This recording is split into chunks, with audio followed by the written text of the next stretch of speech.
Lanjut, kita bahas nomor 1, Android Application Architecture. Secara materi kayaknya kita nggak akan terlalu panjang. Jadi biasanya kan sampai jam 7 ya maksimal ya di mata kuliah ini. Kayaknya bisa jadi sebelum itu. Jadi ya memang nggak terlalu banyak sih slide-nya. Tapi butuh fokus yang tinggi biar kalian tahu dan paham terkait dengan pembahasan ini. Ya itu sih. Sini dulu. Android App Architecture, ini maksudnya apa? Jadi sebenarnya Android itu udah punya polanya sendiri, di mana kalau yang kita ketahui di situ ada folder resource, ada folder source, ada folder aset mungkin ya. Kalau misalnya kalian ada folder test, jadi sebenarnya udah tersedia si folder-folder atau bagian area-areanya. Jadi secara defaultnya itu ya memang sudah dibikin layering gitu. Misalnya di bagian resource-nya di situ isinya berkaitan dengan layout, berkaitan dengan value, berkaitan dengan drawable misalnya aset, gambar dan seterusnya. Kalau misalnya yang berkaitan dengan coding atau logic biasanya di folder source gitu. Antara resource dengan source itu biasanya beda, atau antara res dengan src. Nah itu ya biasanya sering muncul juga di soal. Nah basicnya kan kayak gitu sebenarnya, udah ada polanya, tapi secara real case-nya itu tuh sebenarnya belum cukup, jadi butuh dikembangkan lagi. Jadi semuanya harus ada pengembangan di dalam struktur yang sudah dibuat oleh si project Android-nya. Nah diantaranya di sini ada istilahnya app arsitektur atau arsitektur di dalam aplikasi atau project-nya. Ada yang juga nyebutnya ini sebagai design pattern. Pokoknya banyak lah istilahnya ya. Tapi ini berkaitan dengan layering project atau file yang ada di aplikasi kita gitu. Kalau yang web yang tanpa framework atau beberapa yang kayak Go gitu ya, yang kayak gini tuh biasanya dia ngalir aja sih. Tapi kalau yang udah berupa kayak framework, kayak misalnya Laravel atau apa, nah itu juga udah ada default patternnya lah gitu. Nah cuma di sini tetap harus diperdalam lagi biar lebih maksimal dan biar lebih optimal juga gitu. Kita akan bahas kenapa kok butuh kayak gini dan sekaligus mengatakan kalian kelebihannya apa kalau kita menerapkan ini. Nah di sini yang dipastikan dengan ya ada istilah short term hacks. Jadi di sini maksudnya itu simpelnya. Jadi ketika kita melakukan sebuah penerapan code di project itu pasti, bisa saya pastikan ya, pasti pernah melakukan ini. Nah, short term hack itu kalau dalam tanda petiknya bisa dikatakan kayak cara cepatnya lah buat nyelesain masalah. Yang penting jalan dulu, yang penting masalahnya teratasi, entah itu solusinya optimal ataupun caranya kasar banget gitu ya, atau justru malah ditutup, misalnya di hide atau diakal-akali gitu. Nah ini istilahnya masuk ke dalam short term hacks. Nah sebenarnya secara idealnya yang kayak gini itu dia harusnya dihindari. Jadi pastikan semua solusi yang yang diimplementasikan ke dalam code itu pastikan yang paling efektif, optimal dan benar-benar solusi yang terbaik gitu. Jadi jangan ngasal.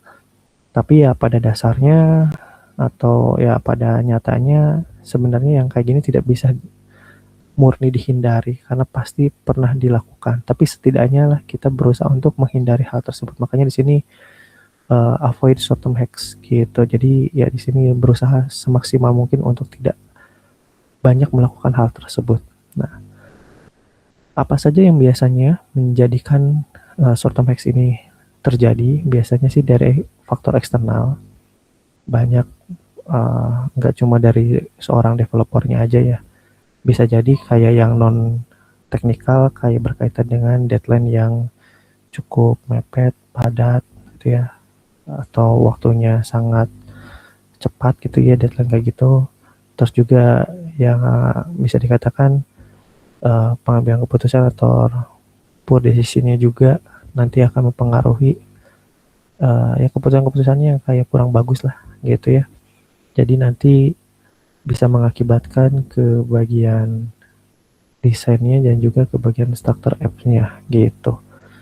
Ya banyak faktor tapi kebanyakan sih di situ ya yang jadi penyebab utama banyak yang melakukan hal tersebut. Dan developernya pengen yang maksimal tapi waktunya mepet, kalau kayak gitu ya mau nggak mau gitu ya. Terus yang poin yang kedua, makanya ini masalah ini tuh nggak bisa diselesaikan oleh developer aja sih, banyak faktor yang harus kalian sampaikan juga.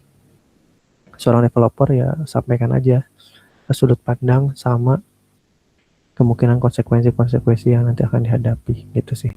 Nah, yang poin kedua di sini ya semua keputusan yang diambil, entah itu pengambilan suatu solusi atau penerapan suatu teknik itu pasti memiliki konsekuensi di masa yang akan datang.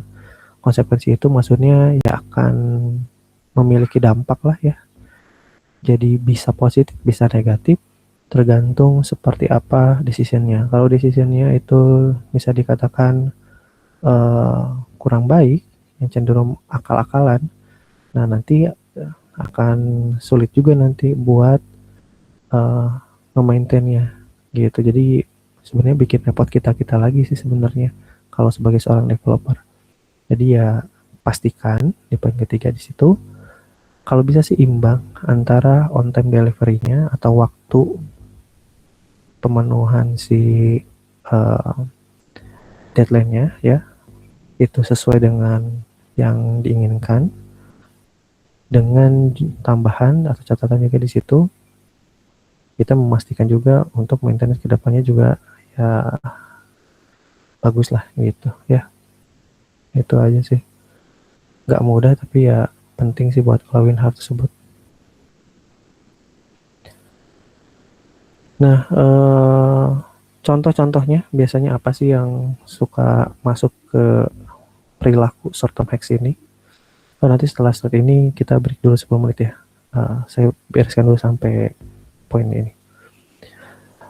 Contoh-contoh yang bisa dikatakan sebagai short term hacks itu diantaranya ada yang namanya tailoring your app to a specific device. Jadi kayak bikin sebuah aplikasi atau pengen nge-solve suatu masalah tapi sangat spesifik di device tertentu saja gitu.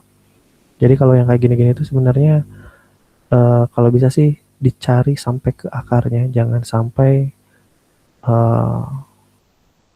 nyari cara yang singkat aja. Contohnya gini, pengalaman saya sendiri waktu itu pernah bermain di area kamera lah ya, di sebuah project gitu. Nah di device tertentu, device A lah sebutnya ya, mereknya merek A gitu ya. Di device yang lain masih aman, tapi di device yang A di situ selalu error gitu. Nah penyebabnya apa? Coba dilihat lagi, diperdalam lagi. Jadi mayoritas kalau di unit test yang digunakan di alpha dan beta itu aman, tapi di device itu bermasalah terus tuh gitu. Nah jadi jangan sampai kita kayak ngasih solusinya kayak di-ignore lah, atau misalnya fiturnya jadi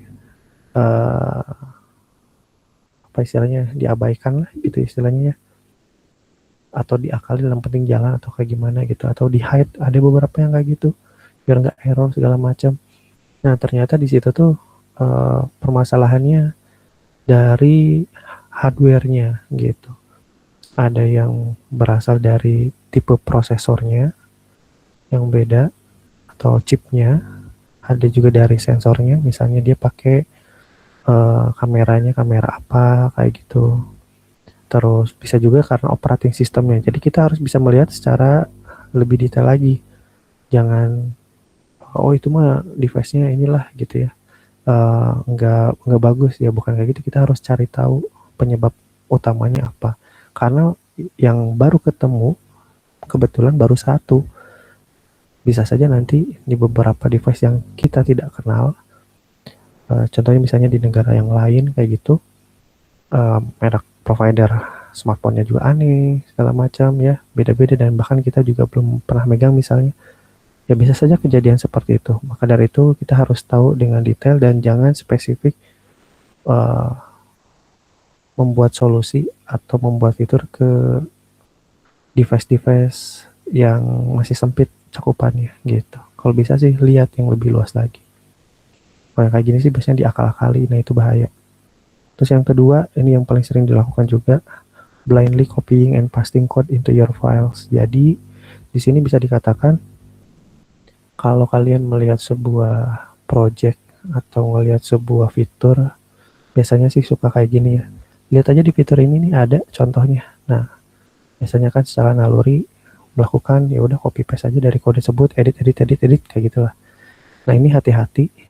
Ini istilahnya kayak ya tutup mata buat ngopi segala macam. Bahkan human error kadang-kadang sering terjadi juga. Pastikan benar-benar kita tahu itu tuh apa. Apalagi kalau misalnya yang istilahnya copy boilerplate yang kayak gitu-gitunya dan kita nggak paham, ini bakal merepotkan kita juga nanti di masa yang akan datang. Ya sebisa mungkin dihindari. Yang paling ketiga di situ, nempelin semua bisnis logic di activity file atau di fragment file. Ini yang paling sering. Jadi pas awal-awal, biasanya sih ya nempelin semua logic-logicnya di activity atau di fragment.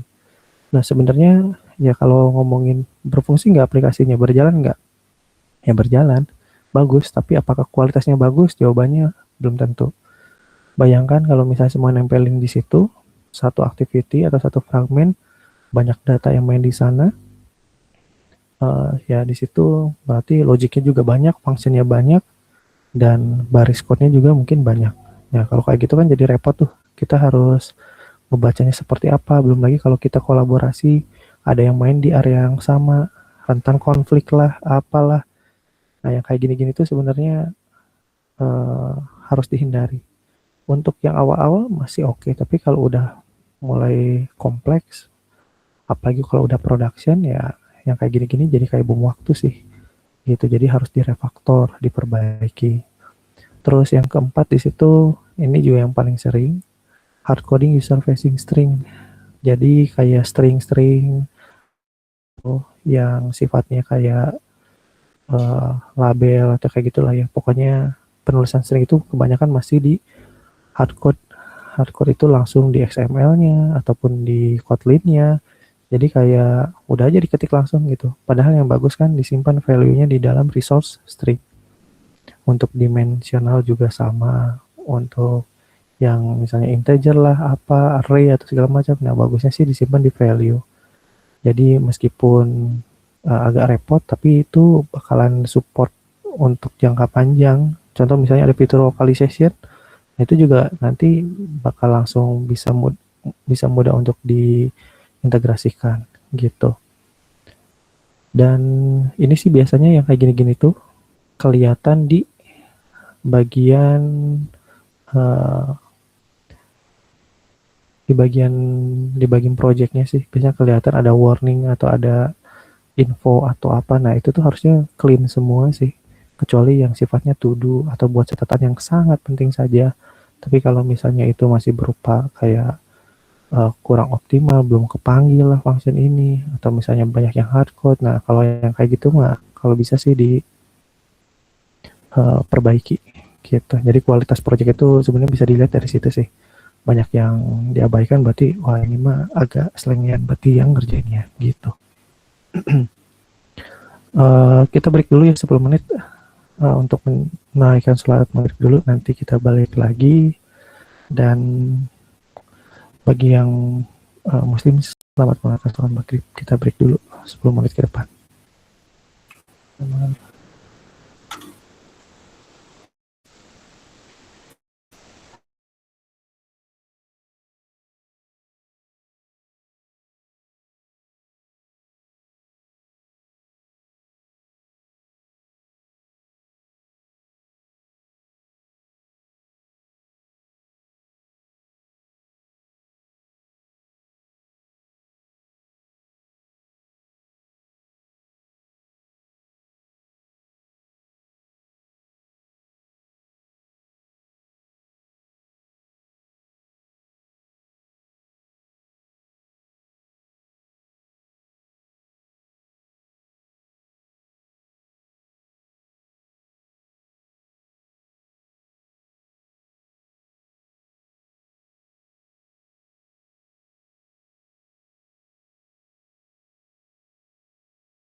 Baik, kita mulai lagi. Uh, Oke, kita lanjutkan ke slide berikutnya ya. Ini kayak baru ngasih contoh apa yang dimaksud dengan short term hacks dan itu yang harus kita hindari.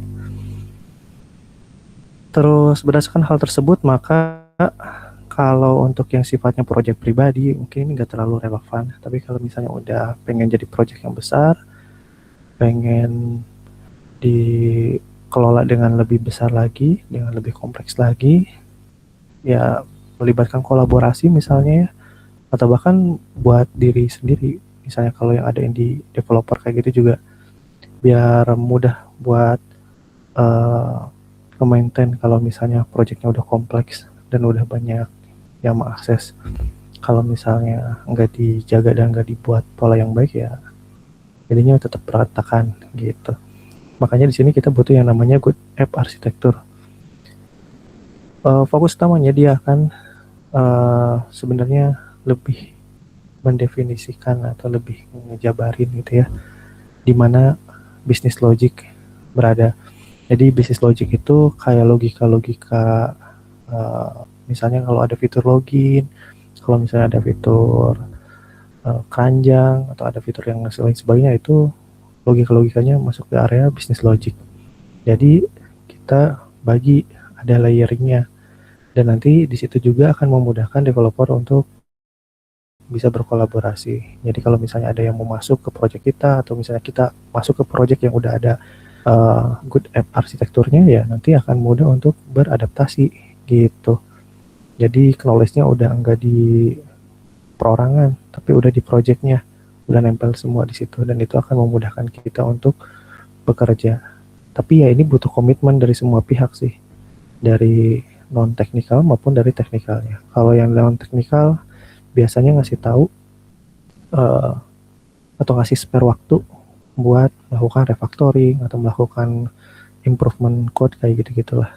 Jadi itu yang paling bagus sih. Jadi mereka juga memahami dari segi teknikal butuh hal tersebut, bukan main cepat-cepat aja. Terus kalau dari sisi teknikalnya, nah semuanya juga harus bisa strict terhadap aturan yang berlaku. Misalnya semuanya udah sepakat nih, kalau misalnya nyimpan logiknya di file ini, tiba-tiba ada yang ngasal, di mana. Nah, yang kayak gitu kalau nggak dibenerin, ya percuma jadinya. Gitu nggak akan bisa jadi arsitektur yang baik. Jadi ya tetap aja jadi ngaco-ngaco lagi lah. Jadi itu perlu yang namanya reviewer code-nya yang baik. Bisa dari seorang lead-nya atau misalnya dari seorang engineering manajernya gitu. Tergantung siapa sih yang memiliki wewenangnya. Tapi kalau bisa sering menjaga itu lebih bagus lagi. Jadi natural lah ininya ya, pendekatannya. Jadi udah otomatis jalan dari masing-masing individu. Kalau udah kayak gitu udah bagus banget berarti timnya. Nah terus di sini codingannya juga nanti akan mudah untuk dites karena memiliki pola yang sama dan juga memiliki standarisasi. Terus di sini tentunya akan ya bisa dikatakan banyak untuk kalau kita melakukan ini ya kita akan mendapatkan hal tersebut. Terus yang terakhir di sini akan uh, akan mempercepat waktu atau saving time lah istilahnya. Jadi menghemat waktu, mempercepat. Jadi biasanya kalau polanya udah kebentuk, ya kita juga udah tahu rumit gitu karena udah bentuk polanya gitu. Kalau kayak gitu udah enak sih. Dan akan meminimalisir juga istilah technical debt. Technical debt ini kayak kalau kita sebagai seorang developer, terus kita misalnya mau submit kerjaan kita di fitur A gitu ya, nanti akan diuji olehnya, tapi yang negatif skenario nya banyak yang belum terpenuhi. Nah, itu istilahnya technical debt. Jadi dibalikin lagi ke yang ngebuat dan harus dibenerin. Nah, kalau kebanyakan technical debt, berarti ada yang salah dengan pengerjaannya. Dia, kalau di era sekarang ya, menyerahkan full ke AI dan dia nggak paham apa yang di coding di dalam yang dikerjakan sama si AI-nya gitu. Itu agak ngeri juga sih, riskan sekarang. Fenomenanya itu sekarang memang untuk yang sifatnya mock up atau MVC atau untuk prototype kayak gitu pakai AI cepat. Ya, bagus lah buat presentasi, buat dapat uh, aplikasi demo awal buat investor lah atau apa. Tapi kalau misalnya udah ngomongin production, nah ini PR juga nih. Pastikan codingannya juga paham dan sesuai dengan, karena kan banyak faktor yang nggak ngomongin. Ya, yang pertama gini, AI-nya juga modelnya pakai yang mana gitu. Bisa saja antara si A dan si B pakai model yang berbeda, eksekusinya berbeda. Terus yang kedua dari manusianya. Manusianya juga bisa mengoptimalkan AI-nya dengan baik atau enggak. Ada yang ngaco, ada segala macam gitu. Jadi ngegenerate-nya kemana-mana, bahkan ngehalu si AI-nya misalnya gitu.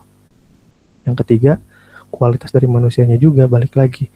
Dia paham dan tahu nggak apa yang dituliskannya gitu. Jangan sampai kalau ada masalah segala macam diangkat tangan, saya nggak tahu ini, nyalahin ke AI-nya, kan agak lucu jadinya ya kalau kayak gitu.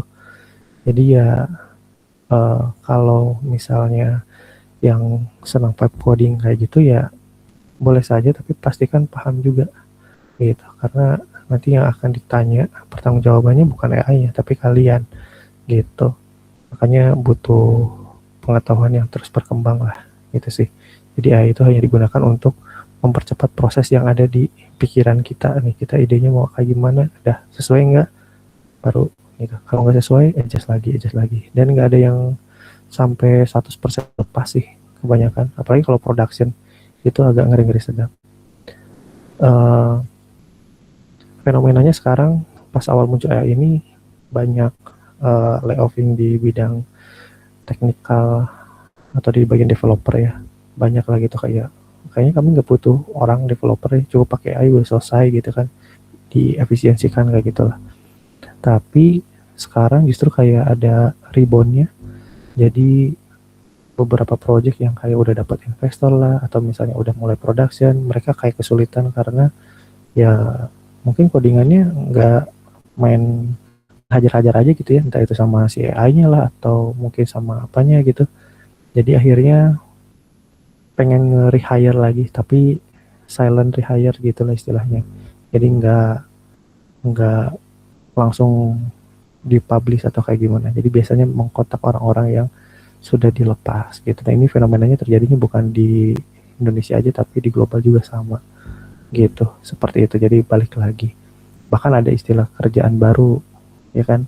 Istilahnya itu kayak cleaning cloud code lah atau apa gitu. Jadi kayak pengen clearkan si codingan pipe coding tersebut biar lebih baik lagi kayak gitu. Ada yang spesialis di sana. Jadi kayak muncul posisi tertentu yang khusus lah, yang unik gitu. Ya kita juga nggak tahu yang ngerjainnya apa, memang benar-benar pure dari dia sendiri atau pakai AI lagi gitu. Makanya sekarang AI itu kayak senjata.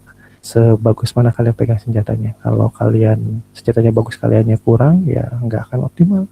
Kalau kaliannya bagus, senjatanya kalau senjatanya bagus kalian kurang, percuma. Kalau kalian yang bagus senjatanya jelek, ya percuma juga. Jadi harus imbang lah, balance gitu.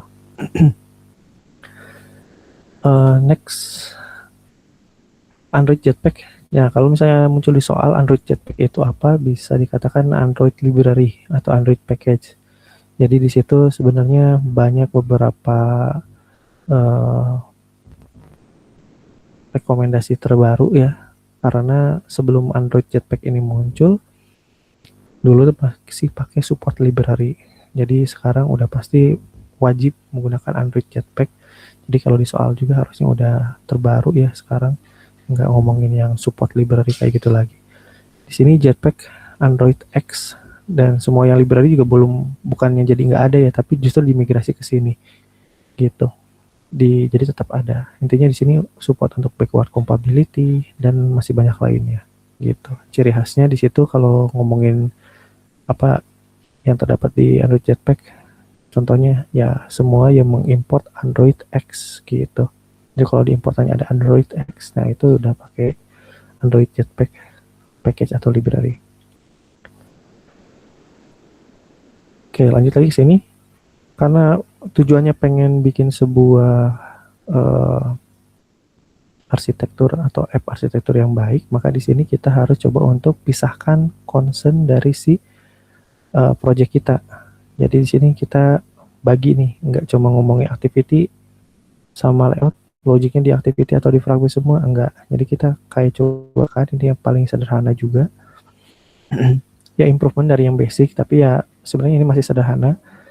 Jadi di situ UI controllernya, kalau istilah yang kita biasa kenal yaitu activity sama fragment, itu bagian UI controller. Jadi dia yang mengatur ininya lah, nyambung ke UI-nya yang mana, kayak gitulah ya. Nah, terus di situ ada res layout. Ini mah udah pasti berkaitan dengan UI-nya ya, atau skeleton tag XML gitu. Aset-aset segala macam lah di sini. Terus di bagian view model, nah ini unik nih. Sekarang harusnya kalian coba dengan baik. Masih bingung nih, buat ngingetin lagi lah ya.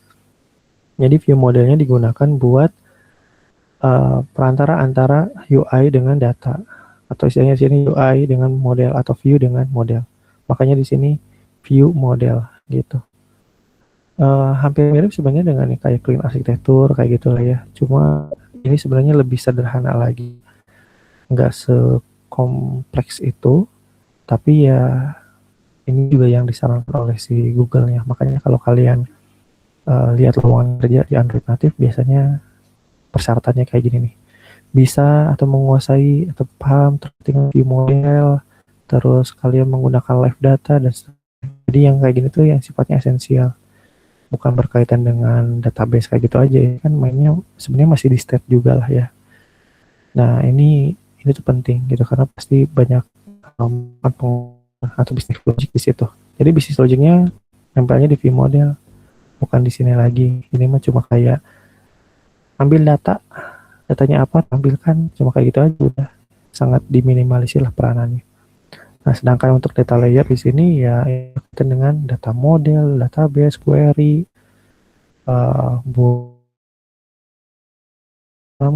di sini. Jadi kayak penjembatannya nih, itu antara UI, ini UI, area UI, dan area data atau model. Makanya namanya view model. Dan di dalamnya juga ada layer data yang biasanya digunakan untuk di penyimpanan state-nya, terus bisa ditambahkan juga kayak observer segala macam. Ini bagus sih sebenarnya ya, lebih optimal. Oke, kita coba lanjutkan. Nanti ada contohnya, kalian tolong pahami dengan baik dan pastikan kalian memahami dengan benar, karena kalau misalnya muncul di soal terkait dengan codingan yang berkaitan dengan view segala macam, kalian udah tahu itu maksudnya apa. Arsitektur komponen, nah di sini kayak ngasih tahu MVVM, MVI, Clean Arsitektur, MVC, Viper, kayak gitu, itu bisa dikatakan sebagai arsitektur desain pattern atau pola atau app arsitektur, ya sama aja sih. Nah di sini untuk yang di Android itu ya pendekatannya MVVM sih. Kalau di sini ya sebenarnya kalau kalian mau pakai yang lain juga silahkan, tapi ya by recommendation-nya di sini sih menggunakan model view model, singkatannya itu dari MVP tahu dan bisa ngerobus juga masalah testing, desain testing dan juga maintenance apps-nya gitu. Kita bahas view modelnya nih sekarang. Nah, view model itu nggak bisa langsung otomatis ada, jadi kalian harus nambahin dulu di bagian dependensinya, mirip kayak ketika bermain dengan data binding kayak gitu lah ya. Kalau nggak salah harus nambahin juga ya, nggak langsung ada di project di Hello World kayak gitulah, enggak. Saya harus nambahin dulu. Di sini implementasi Android X, Lifecycle, view model, KTX. Nanti versi si package atau library-nya gitu. Jadi kalian harus nambahin sendiri. Di sini dari Android Jetpack ya, X. Gitu. Terus view model ini buat apa? Tadi sempat disinggung, dia kayak mempersiapkan data untuk ke UI. Jadi kayak jembatan di data model kayak gitu. Terus di sini referensi ke activity atau fragment atau view bisa independen kayak gitu. Cuma digolongnya untuk si activity sama fragment. Ya namanya juga ada pengolahan ya. Pasti kebanyakan ditampilkan langsung. Cuma ya nanti bisa aja dia kayak lempar-lempar kemana, yang ditampilnya model yang mana itu sebenarnya terjadi. Di sini parsecnya ya mirip kayak activity sama fragment. Cuma ya dia nanti ada perbedaan, nanti bisa dilihat ya di slide berikutnya. Terus di sini juga yang poin terakhir ada enable data to survive configuration changes. Terus di sini ada survive as long as the scope is alive. Ini berkaitan ini sih, berkaitan dengan si penyimpanan state-nya sebenarnya. Jadi data yang ada di view model itu sebenarnya akan memudahkan kita untuk bermain pengolahan state gitu. Kalau sebelumnya kalau nggak pakai ini, kita kan mainnya di set instance state kayak gitu ya, yang sangat bergantung ke activity atau fragment. Ketika ada rotasi yang berubah, dia destroy lagi, gimana cara dapatnya biar tetap gitu ya di sana, nggak hilang. Nah, cara itu sebenarnya paling basic ya, bisa dikatakan ya bekerja dengan baik, tapi nggak optimal, kalau merepotkan.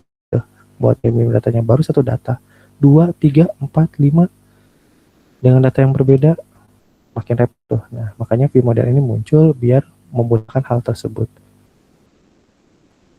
Nah, contohnya kayak gini. Jadi kalau activity kan life cycle-nya kayak gini ya, kita udah pada tahu. Dimulai dari on create, start, terus resume itu pas idle-nya, terus tiba-tiba di rotate lah gitu ya. Misalnya dia nanti nge-pause, stop, destroy, nge-create lagi. Terus kalau mau nge-finish, dia pause, stop, destroy. Nah, tapi kalau view model ya ini aja. Jadi lebih mudah, lebih gampang, dan lebih handal sih. Nggak bergantung ke sini banget gitu. Jadi kita nggak usah repot-repot save instance di mana, di si value-nya sekarang berapa, seperti apa.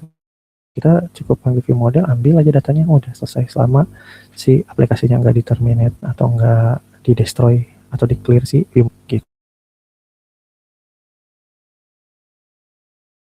Tampilan kayak gini ya. Jadi ada satu halaman. Di sini ada tim A, tim B, di sini ada nilai 4, 0, di sini ada tombol, di sini ada reset, tombol increment, ada increment 1, increment 2, dan juga di sini ada reset. Logikanya kalau lihat tampilan kayak gini, asumsinya berarti di sini ketika saya klik ini nambah 1, ini klik nambah 2, yang sebelah kanan plus 1, berarti value yang di tim B nambah 1, ini saya nambah langsung 2, intinya increment lah dari sini. Cuma dia memiliki tombol masing-masing, trigger masing. Nah, berarti kita bisa lihat di sini ada kebutuhan nanti untuk menyimpan value ini, value score untuk tim A dan value score untuk tim B. Ini satu hal lagi ya, satu activity lah, gitu, atau satu fragment. Nah, berarti kan ada dua nih, ada dua data yang harus kita keep datanya, jangan sampai hilang secara temporary tentunya ya. Di mana nyimpan? Nanti dibuatkan view model. Nah, apakah view modelnya harus? Sebenarnya bisa jadi satu. Bikin aja nanti dibuatkan di slide berikutnya ada score view model. Tapi ini ada dua, gimana? Ya, tinggal di situ aja bikin sebuah parameter untuk skor A dan untuk skor B. Gitu. Tapi kalau ini udah makin kompleks lagi, bisa aja dijadiin satu-satu view model.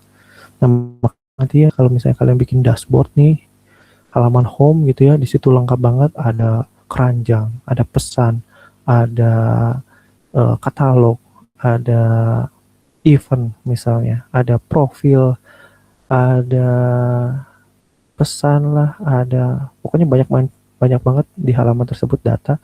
Nah, jadi kita bisa ngelihat, bisa aja kita asumsikan data tersebut memiliki view modelnya tersendiri. Nah, view model itu meskipun dia temporary, tapi kan datanya bisa diambil dari database, bisa dari remote data, bisa dari lokal, gitu. Jadi memudahkan kita buat mengelola datanya gitu. Jadi yang dimaksud temporary ini penyimpanan sementara, berarti yang nggak permanen ngapain Pak dipakai kayak gitu ya? Sebenarnya tujuannya buat dikelola oleh kita. Kan nggak mungkin juga kita nge-stack ke database terus-terusan gitu. Ya bayangin aja kalau kita nge-stream semua data yang tampilan di situ, ya, berat sih aplikasinya, tekor juga backend-nya. Jadi ambil ketika mau remote-nya lebih lagi, jadi dapat gitu mekanismenya ya. Nah, ini penjelasan mengenai si view-model, kalian bisa lihat bahkan di sini dari dokumentasi resminya juga ngasih tahu dia bahwa view-model itu adalah suatu kelas yang bertanggung jawab kegunaan untuk menyiapin dan nge-manage data baik itu di activity maupun di fragment. Langsung ke bagian code-nya saja. Nah, bentukan dari kelas view-model kayak gini. Jadi nanti kalau di soal ataupun kalian misalnya mau bikin ininya juga harus jelas. Nah, kalau kalian masih belum rapi, ya buat naik ke tahapan ini agak repot juga sih, ada PR juga sih jadinya ya. Kalau yang masih ngasal-ngasal ngasih naming kelas kayak gitu ya agak susah lagi sih buat diajak buat memenuhi standarisasi. Jadi yang kayak gini harus rapi dulu biar konsisten. Jadi kan biasanya kalau activity belakangnya ada activity, kalau fragment belakangnya ada fragment. Ini juga sama, kalau dia view model ya berarti di sini view model. Masih tahu, jadi nanti kalau misalnya ngelihat ada file score view model, oh berarti di situ view model untuk si data score. Nah, cara nulisnya kayak gini. Ini di extend ke view model, ini udah ditambahkan di dependensi, jadi harusnya udah nggak error ya kalau di extend kayak gini, kurung awal bawah, kurung awal tutup. Terus ini ada score A dan score B. Ingat ya, kita kan butuh yang tadi ada dua value ya, score A sama score B. Buat nyimpan di keep data di temporary, berarti ya kita buat kayak gini, ada score A dan juga ada score B, tipenya integer sama dengan 00. Ini tuh nilai awalnya dikasih tahu 0. Dia integer. Jadi buat dua parameter yang terpisah di dalam view model yang sama. Terus di sini juga dibuatkan sebuah functionnya. Misalnya di sini untuk increment score, tapi increment score-nya di sini kayaknya yang satu ya plus satu, yang plus 2-nya ya belum kelihatan lah gitu ya. Jadi kita coba lihat yang ada judul di sini biar tampilannya juga cukup besar lah ya di slide-nya. Kemungkinan sih itu. Di sini increment score istim A boolean. Nah, di sini ada inputan istim A-nya tipenya boolean. Kalau misalnya true, di sini nanti yang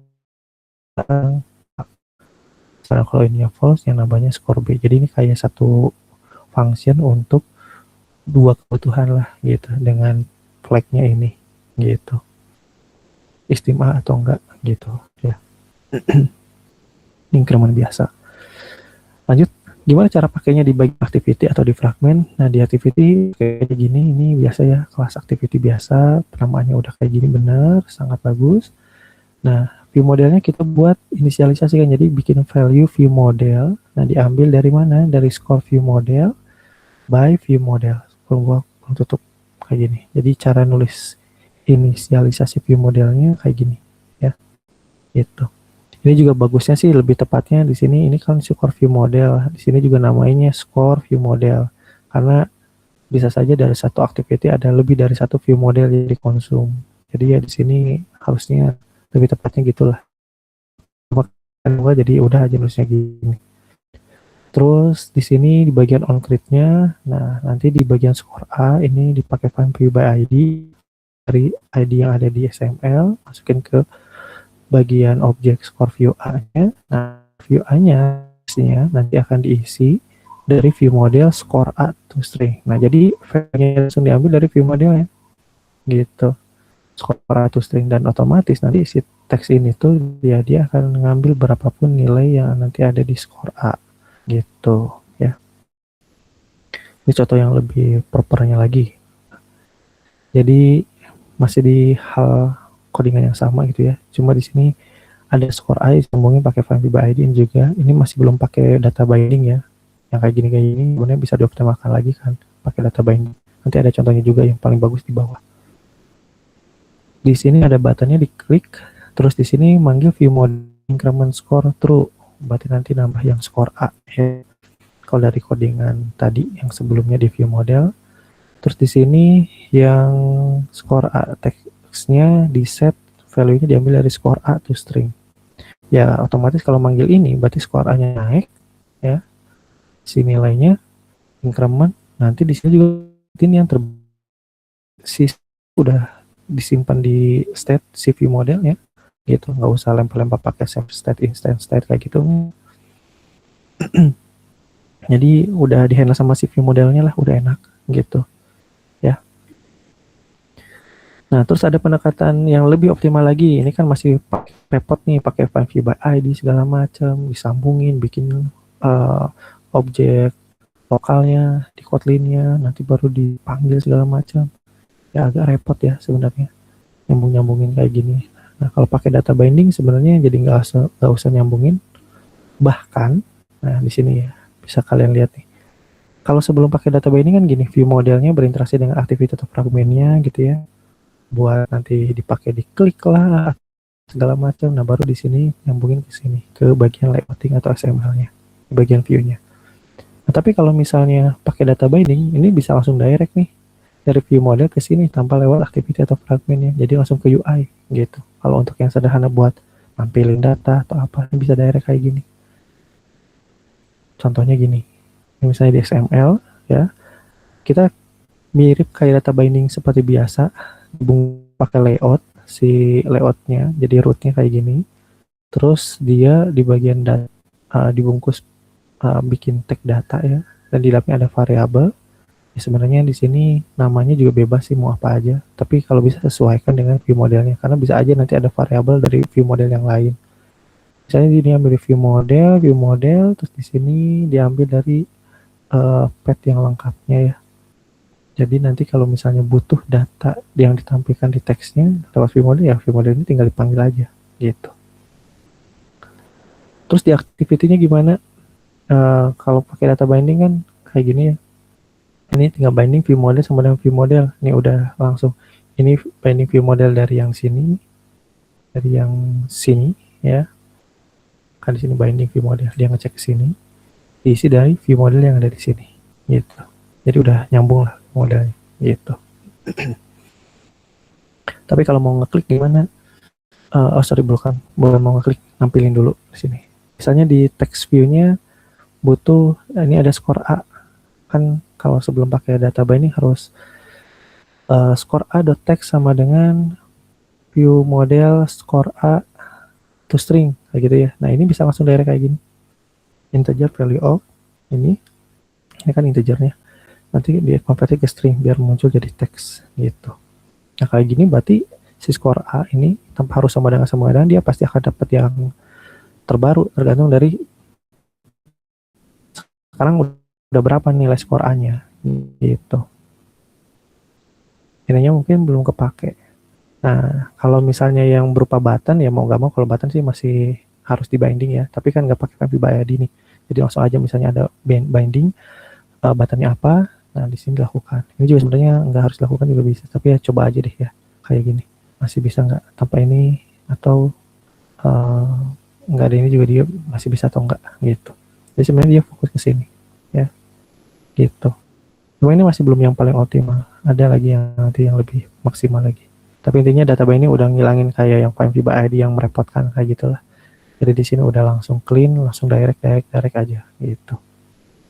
Tapi ya syaratnya kalau binding berarti harus nulisnya yang benar, yang rapi gitu. Kalau nggak rapi error gitu sih ya. Makanya binding yang kayak itu tuh dia bikin strict codingannya, sekaligus nanti bikin pola juga. Jadi kalau ngasal ya belum masuk sih ke level ini, berarti itu aja. Jadi harus pelan-pelan, bertahap. Terus sekarang ngomongin live data. Nah live data ini sebenarnya apa? Jadi sebenarnya nanti digunakan buat kayak kebutuhan listener atau observer. Jadi gini, kalau sebelumnya kan saya lanjutkan dulu ke sini deh ya. Ini observer design pattern ngejelasin. Jadi tujuan observer itu atau maknanya gini lah. Observer itu kan kalau kita analogikan nge-observe gitu ya, ngeobservasi. Jadi kayak mengamati, melihat, memantau gitu. Ada istilahnya kayak listener yang kayak gitu sama juga. Jadi ini sebenarnya dia kayak terus mengamati suatu hal. Suatu hal di sini ya berkaitan dengan si nilai state-nya gitu. Jadi dia kayak ngecek aja itu ada perubahan nggak dengan state tersebut. Itu dengan si skor A ini ada perubahan nggak? Kalau skornya ada perubahan, kita bisa lakukan sesuatu nih. Dia bakal tahu, oh sekarang ada perubahan, baik itu turun nilainya maupun naik. Jadi dia akan selalu dikasih tahu gitu. Itu fungsi dari observer. Contohnya gini, ada observer ini sama-sama observer tiga-tiganya ya. Tapi di sini dia akan mengamati si observer yang atas, ini juga sama yang kanan mengamati ke sini. Nah, ketika ada perubahan di sini, entah itu perubahannya dari mana, segala macam ya pokoknya ada nilai yang berubah lah gitu ya. Nah, maka dia akan tahu ada perubahan nih. Dia akan notify ke sini. Ini juga ada perubahan nih di sini. Gitu. Ya, selama dia ada yang observe, ada yang ngeliatin atau memantau, ya dia pasti akan ngasih tahu ke yang mantau tersebut gitu. Nah, live data ini sebenarnya bisa dikatakan dia tuh mengoptimalkan si state-nya ya, data holdernya. Tapi di sini juga nanti dia bisa diobservasi atau diobserve gitu. Jadi ada next levelnya lagi lah. Nah, nanti kita bisa coba lihat contohnya ya. Dia kayak wrapper yang digunakan di bagian beberapa data seperti yang kayak berupa list segala macam ya. Jadi datanya nggak cuma data sederhana kayak integer aja, list kayak gitu juga sebenarnya bisa. Terus di sini biasanya sering digunakan oleh view model untuk nge-hold individual data field. Ya kalau misalnya kita butuh gitu ya untuk per masing-masing parameter kayak skor A, skor B kayak gitu ya, variabel kayak gitu butuh diobserve. Ya kita pakai live data di view modelnya. Terus ini juga sama ya, bisa ditambah. Oh ya, si observer ini bisa di add, bisa di remove tergantung kebutuhan di activity atau di fragment. Jadi ya kalau untuk yang add kayak gini tinggal observe kayak gini bisa dicek ya. Kalau untuk remove kayak gini gitu. Kalian bisa lihat ya, detailnya lah. Terus live data juga di sini dibagi menjadi dua, mirip kayak basic di Kotlin ya. Ada yang mutable sama immutable. Yang immutable yang ditulis live data biasa ini hanya bisa untuk baca data aja. Jadi nggak bisa dirubah lah datanya kalau yang di setnya pakai live data kayak gini. Tapi kalau yang mutable berarti nanti si live datanya bisa berubah gitu. Nah nanti ada yang unik nih, bisa get, bisa post, bisa set gitu ya. Nanti ada yang unik di codingan berikutnya nih. Kalian tolong perhatikan baik-baik. Nah sini menggunakan live data di view model. Jadi view modelnya sekarang kalau pakai live data dia udah lebih meningkat lagi si kebutuhannya atau kualitasnya lah. Ya ini jadi lebih baik lagi karena bisa diobservasi atau bisa diterapkan pakai observer. Nah, si score view model, ini view model biasa ya, kurung buka, kurung tutup di bawah nggak kelihatan. Bagian skor A-nya. Nah, sekarang skornya, skor A-nya ini underscore. Bahkan ininya tag-nya private juga gitu. Jadi aksesnya private, hanya diakses di kelas ini aja nih. Nggak bisa diakses di luar. Nah, ini unik ya, coba lihat. Ini file. Kan kalau ngomongin file itu kalau di Kotlin seharusnya nilainya nggak bisa berubah ya. Gitu. Tapi dia di set ke mutable live data. Jadi sebenarnya ini juga kalah nih sama ini nih. Gitu. Jadi kalau ngomongin siapa yang paling kuat, mutable live data lebih kuat daripada dengan file. Jadi tetap ini nilainya bisa berubah gitu. Mutable live data integer 0. Ini sama lah kayak ngasih tahu bahwa si skor ini sebuah state atau nilai yang nantinya bisa berubah, tipe datanya integer, nilai awalnya 0. Terus gimana cara ngambil si skor A ini di kelas lain, di activity atau apa kalau butuh buat konsum data ini? Ya kita buatkan sebuah variabel globalnya namanya skor A gitu. Skor A ini immutable gitu. Jadi skor A ini dia nggak bisa langsung diubah, langsung diberikan nilai langsung lah sama si kelas yang lain, nggak bisa karena dia di sini immutable. Tipenya sama integer, dia nge-get hanya bisa baca saja. Kalau lewat ini berarti nggak bisa ngeset lah gitu. Diambil dari si skor A ini. Nah jadi agak cukup unik di sini ya. Si underscore skor A ini dia mutable, dia bisa rubah-rubah nilainya. Tapi ketika dibaca di sini, ini udah jadi gitu nilainya dan nggak bisa langsung di set dari sini tiba-tiba ngubah ke sini, nggak bisa. gitu. Jadi ini lebih ke isolate juga cara pemanggilannya gitu. Jadi lebih aman dan lebih mudah juga karena di sini udah bisa di-observe juga si state-nya atau parameter atau si value-nya gitu. Terus gimana cara ubah A-nya? Nggak lewat sini langsung, tapi dia di sini nih. Increment score, istim A, biasanya ini buat incrementnya. Yang di incrementnya tentu bukan ini, tapi yang ini, yang ada underscore-nya. Ini kan private artinya ya. Jadi di sini score A value-nya sama dengan score A value yang baru ditambah 1, yang lama ditambah 1. Gitu. Jadi nambah lah increment. Jadi nanti yang di bagian ya bisa dikatakan di sini tuh kayak ngasih tahu lebih menguatkan lagi kalau mau ngambil data skor A dari skor view model langsung ke sini. Tapi kalau mengubahnya nggak bisa di lewat sini tapi harus lewat ini gitu. Karena di sini juga yang merubahnya yang private parameternya gitu. Gitu aja sih ya. Tapi di sini akan selalu dapat yang terbaru. Gitu. Kalau ininya di trigger, ininya akan dapat yang selalu yang terbaru gitu. Untuk yang skor B-nya juga sama sebenarnya. Nah, sekarang kita mau lanjut ke bagian cara pemanggilannya. Ada yang beda nggak nanti? Kalau untuk yang increment score-nya sama ya.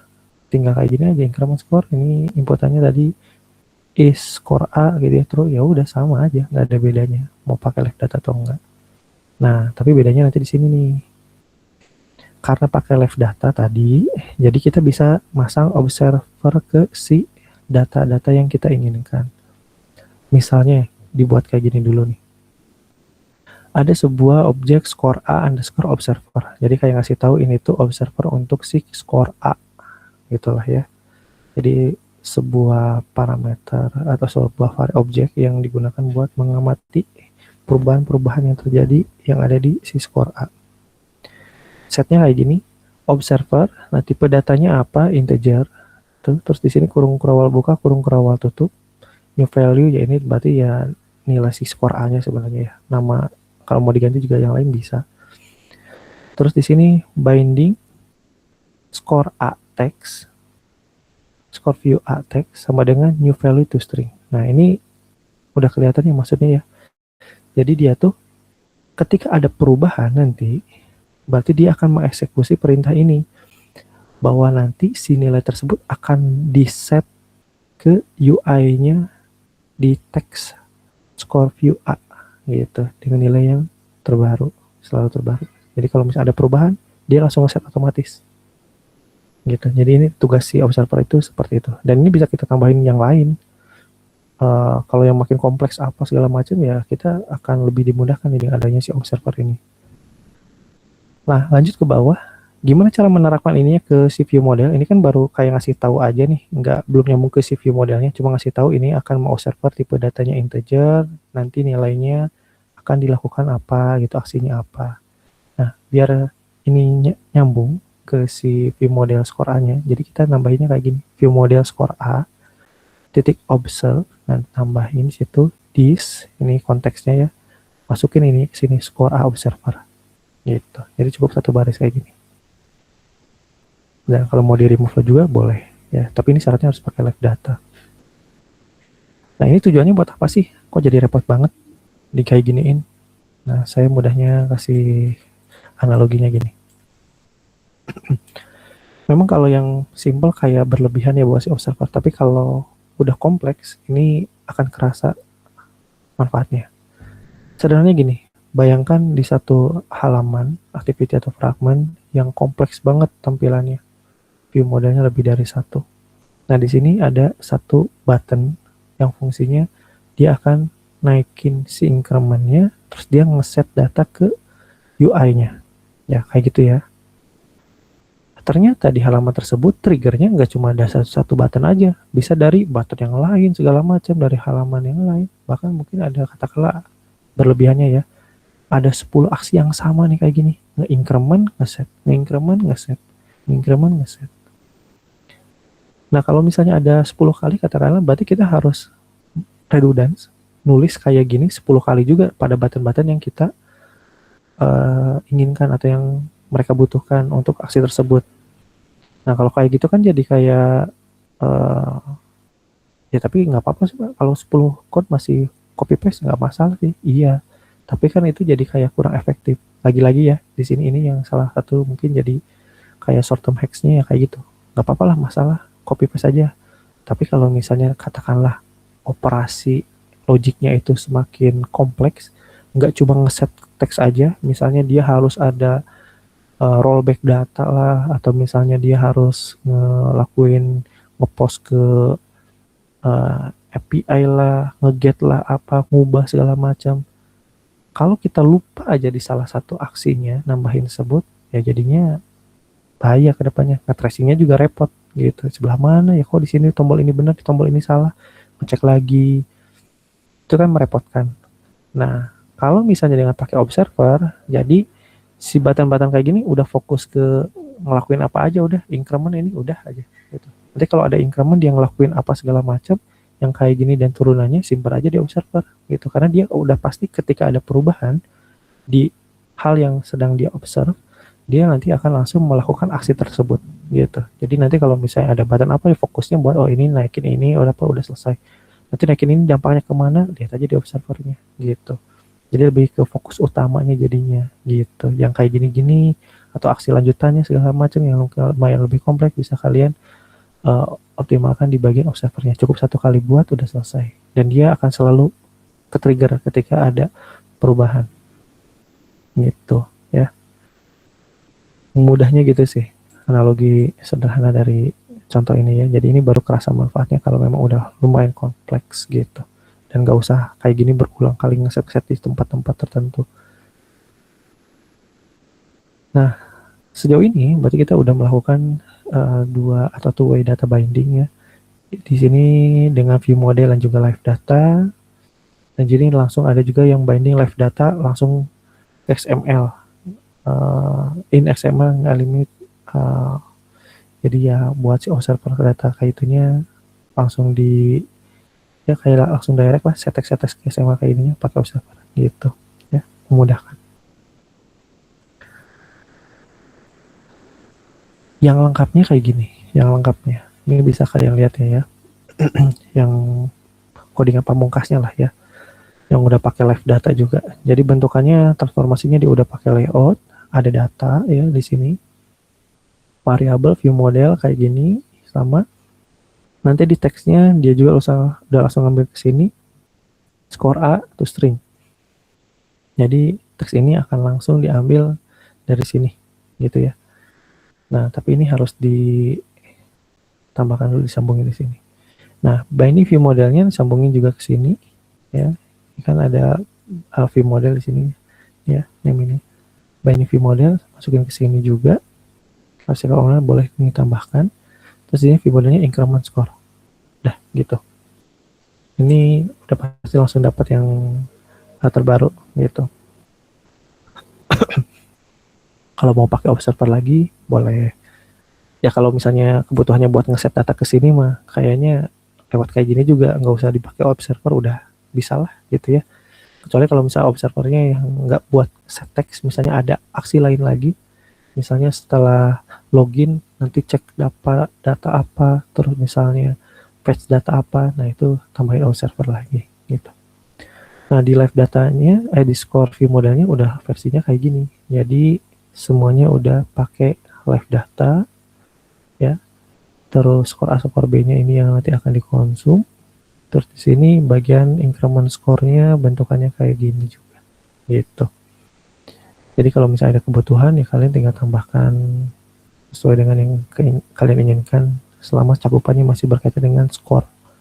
Gitu ya. Dan kalian bisa tambahkan juga function-function yang lain.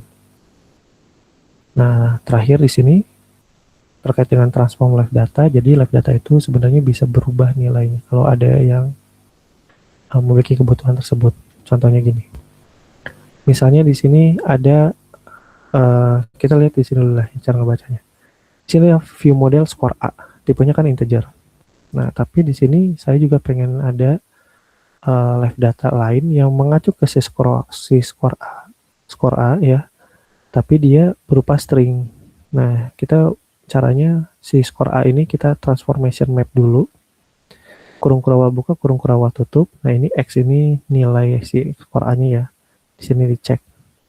If X atau nilai skor A-nya lebih besar sama dengan lebih besar 10, maka di sini dia akan ngeritanya A wins atau A wins atau apalah itu ya. Terus else empty. Ya kalau misalnya di kasus real case-nya mungkin kayak gini lah. Skor A ini nilai akhir, sedangkan si result ini adalah indeksnya apa. Jadi kita bisa tambahkan aja kayak gini kalau dibutuhkan. Yang indeksnya itu dia nanti akan mengacu ke si nilai akhirnya. Kalau misalnya nilai akhirnya lebih besar dari 85, berarti indeksnya A gitu ya. Jadi bisa berubah nih. Sebenarnya bukan berubah lah, dimanfaatkan nilai tersebut untuk ditransformasikan ke bentuk yang lain gitu. Kalau berubah mah ini skoranya berubah tipe data gitu. Sebenarnya enggak. Tapi ada live data baru atau parameter baru yang variabel baru yang dia mengacu ke si live data yang lain gitu. Jadi seolah-olah dia dari sini. Dan ini logiknya bisa kalian sesuaikan sesuai dengan kebutuhan kalian. Sederhananya ya kayak gitulah ya. Nah simpulannya ini udah di akhir ya. Ternyata sampai jam 7 juga ya, sama aja. Nggak apa-apa. Di sini simpulannya, jadi di pertemuan ini minimal kalian udah paham dengan baik. Kalau mau mempraktekkan lagi, mengulang lagi di mobile data ya silahkan, tapi ya kalian mandiri aja. Kalau ada yang tanyakan boleh lah. Tapi intinya kalau ada berkaitan dengan view model, konsepnya kayak gimana, observer itu seperti apa, live data itu kayak gimana, minimal kalian udah tahu apa pembedanya dan apa makna dari si hal-hal yang tadi saya sebutkan gitu. Kenapa kok butuh view model, kenapa kok nggak pakai yang biasa aja, apa kelebihannya, kenapa kok harus ada live datanya juga. Terus observer itu buat apa sih sebenarnya, seberapa penting. Nah minimal kalian udah tahu lah hal-hal tersebut ya. Jadi di sini simpulannya, aplikasi yang memiliki good app architecture design atau desain pattern yang baik itu ya pasti dia akan memisahkan concern dari si aplikasinya. Ada yang fokusnya ke UI, ada yang fokusnya ke data, ada yang fokusnya ke bisnis logic gitu ya. Jadi akan lebih mudah untuk di-maintain dan juga akan meminimalisir technical debt atau menurunkan technical debt yang terjadi gitu di masa yang akan datang. Atau ya ke depan-depannya nggak banyak tech debt lah gitu jadinya. Terus yang kedua di sini membuat view model yang nge-hold data yang terpisah dari UI controller. Jadi nggak ada, jadi dia independen, nggak main ke life cycle dari si fragment atau activity-nya. Selama dia nggak declare ya dia ada gitu. Nanti tinggal dipanggil aja, bahkan di kelas yang lain atau di activity yang lain dia bisa dipanggil juga gitu, tanpa harus kirim-kirim variabel parameter gitu ya, tanpa harus direpotkan lagi activity-nya lagi di pause atau enggak kayak gimana. Ini udah enak nih gitu ya. Terus menggunakan view model juga menggunakan data binding ya. Selainnya di sini bikin responsive UI ya, sebenarnya nggak ngomongin responsive UI juga sih ya. Tapi ya di sini bisa dikatakan akan mengurangi codingan kita juga sih kalau pakai data binding. Jadi find view by ID udah nggak ada, bisa direct langsung. Kalau buat ngeset teks biasa ya langsung aja di XML-nya ditulis gitu. Jadi lebih sedikit codingannya. Cuma kalau yang belum terbiasa dan masih bingung ya nantinya akan nyari-nyari ini di mana ngesetnya ya, kok nggak ada codingannya segala macam. Makanya kalian harus paham di alur yang tadi yang saya jelaskan biar nggak bingung aja ketika kok ketemu proyek kayak gini. Nah ya sekarang rata-rata ya udah seperti ini sih ya basic projectnya gitu. Jadi kalian tahulah di mana nyarinya gitu. Menggunakan observer juga ini bisa membuat otomatis get update dari live data. Ya dia akan ngasih tahu, notify ke si observernya, ngasih tahu ada perubahan data nih, lakuin apa. Nah kalian bisa manfaatkan si observer tersebut gitu. Tapi ini harus ada live datanya. Itu sih ya. Untuk pembelajaran lebih lanjutnya terkait dengan hal ini ya kalian ikuti link-link yang ada di sini aja. Ini guidance-nya untuk si app arsitekturnya, Android Jetpack, view model overview, arsitektur app yang lain, sampelnya ada, profile dan seterusnya. Makin lebih tinggi lagi lah dibikin ininya ya, tingkatan ininya, kompleksitas dari si app arsitekturnya. Tapi yang basic-basicnya yang tadi harusnya udah jadi pegangan yang kuat sih gitu. Kalau pengen lihat learningnya di bagian ini app arsitektur di UI layernya ya, belum ke datanya. Kalau yang datanya nanti di pertemuan minggu depan. Jadi ini masih main-main ke UI layer, nanti di minggu depan ya ngebahas mengenai komunikasi di data layernya gitu. Udah sih, itu aja. Kalian boleh cek-cek lagi, baca-baca lagi, nanti kalau misalnya ada yang kurang mengerti tanyakan aja. Dan untuk nilai sekali lagi, ditunggu aja dulu ya, nanti saya infokan atau nanti cek aja di minggu depan, harusnya udah keluar. Nanti saya akan tampilkan juga yang terindikasi ini melakukan kecurangan atau apa gitu, jadi biasanya ada penyesuaian nilai yang antara di e-learning dengan yang rekapannya. Itu aja sih. Saya coba pengen meminimalisir hal tersebut aja sih, biar nggak jadi kebiasaan. Jadi udah saya ingatkan juga ya sebelum tes, jadi ya mudah-mudahan sih nggak banyak yang terindikasi. Tapi kalau ada ya mohon kelegaan hatinya aja, nanti akan saya share semua data, nggak hanya kelas ini sih, kelas lain juga kalian bisa lihat sih gitu ya. Itu aja sih. Kayaknya gitu aja pertemuan kali ini. Mohon maaf jadinya mentok sampai jam 19.00. Kurang lebihnya saya mohon maaf. Sampai ketemu lagi minggu depan. Sehat selalu. Semoga bisa dilancarkan segala urusannya. Saya tutup. Wabillahi taufiq wal hidayah. Wassalamualaikum warahmatullahi wabarakatuh. Selamat malam.